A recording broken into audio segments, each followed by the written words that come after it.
साथियों, कांग्रेस कैसे काम करती है इसका मैं आपको एक उदाहरण देता हूं। एक एक चीज याद रखिए, भूलना मत। 50 साल से ज्यादा हो गए जब कांग्रेस ने गरीबी हटाओ की बात कही थी।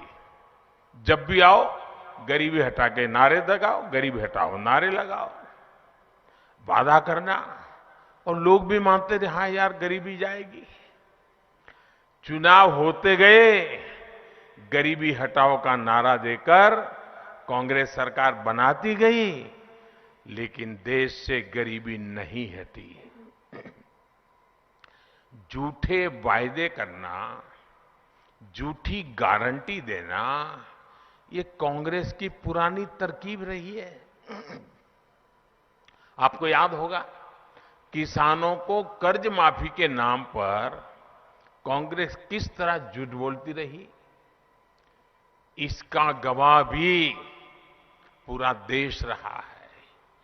कांग्रेस की सच्चाई ये है कि 2012 में जिस घोषणा पत्र पर वो चुनाव जीते, मैं आज से 10 साल पहले की बात कर रहा हूं, उसमें आप निकाल करके देख लीजिए, 2012 में उनके जो वादे किए थे, जो उनके घोषणा पत्र में लिखा था, एक भी काम उन्होंने 2012 से 17 आपने उनको सर आंखों पर बिठाया, आपका एक भी काम उन्होंने किया नहीं। खोल करके देखा नहीं घोषणा पत्र उन्होंने। जबकि भाजपा की पहचान है कि जो हम कहते हैं उसे पूरा करने के लिए दिन रात खपा देते हैं। भाइयों बहनों, दिन रात खपा देते हैं। भाजपा जो संकल्प लेती है उसकी सिद्धि करके दिखाती है। भाजपा ने जम्मू कश्मीर से आर्टिकल 370 हटाने का संकल्प लिया था ना? पूरा किया कि नहीं किया? पूरा किया कि नहीं किया? भाजपा ने राम मंदिर बनाने का संकल्प लिया था, और वो निर्णय भी इसी हिमाचल की धरती में, पालमपुर में भाजपा की वर्किंग कमेटी में निर्णय किया गया था। भाइयों, इसी देवभूमि में निर्णय किया गया था। आज राम मंदिर बन रहा है कि नहीं बन रहा है? आप बताइए, बन रहा है कि नहीं बन रहा है? ऐसे नहीं, जरा जोरों से बोलिए, बन रहा है कि नहीं बन रहा है? वादा निभाया कि नहीं निभाया? वचन पूरा किया कि नहीं किया? साथियों, भाजपा के संकल्पों की सिद्धि का एक और उदाहरण, ये तो हमारी वीरों की भूमि है। हर परिवार फौजी परिवार है, हर घर हिंदुस्तान के सुरक्षा का किला है। अब देखिए, 1 रैंक 1 पेंशन एक ऐसा उदाहरण है, वो कांग्रेस को जानने समझने के लिए काफी है। कांग्रेस 40 साल से देश के फौजियों को हर चुनाव में वादा करती थी।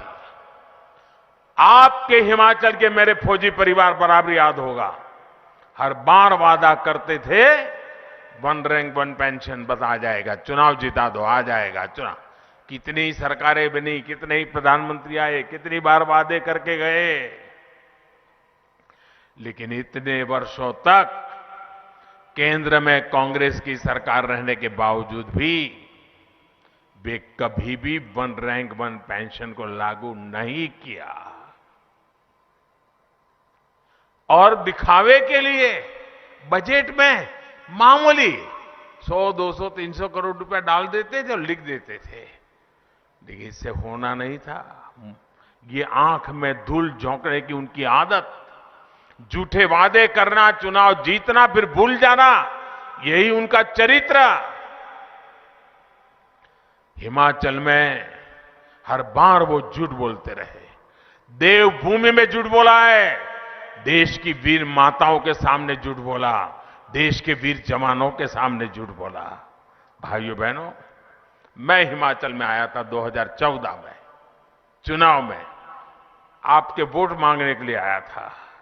और मैंने हिमाचल में आकर के मैं कहा था, मैं जानता हूं मामला बहुत बड़े धन का है, धन खर्च करना पड़ेगा, तिजोरी खाली करनी पड़ेगी, लेकिन ये वादा मैं पूरा करूंगा। भाइयों बहनों, 1 रैंक 1 पेंशन का वादा हमने पूरा किया कि नहीं किया? किया कि नहीं किया? वादा 40 साल तक उन्होंने किया था, नहीं पूरा किया। हमने वादा किया, 5 साल के भीतर पूरा कर दिया था। भाइयों, जुबान की कीमत होती है और लोकतंत्र में भारतीय जनता पार्टी की जुबान जनता जनार्दन को समर्पित होती है, जनता जनार्दन के लिए संकल्पित होती है। भाइयों, 1 रैंक 1 पेंशन लागू होने की वजह से हमारे रिटायर्ड फौजी साथियों की जेब में, उनके परिवार के पास पहले जो पेंशन जाता था उससे अतिरिक्त और 60,000 करोड़ रुपया मेरे इन फौजी परिवारों के जेब में गए। भाइयों, 60,000 करोड़ रुपया बहुत बड़ी अमाउंट होती है। आप ध्यान दीजिए साथियों, क्या कांग्रेस सरकार होती तो ये 60,000 करोड़ रुपया मेरे फौजी परिवारों के घर में आते क्या? फौजी परिवारों के विधवाओं के घर में जाते क्या? भाइयों बहनों, कांग्रेस की सरकार होती तो आज भी 1 रैंक 1 पेंशन के नाम पर आप लोगों को ठगती रहती।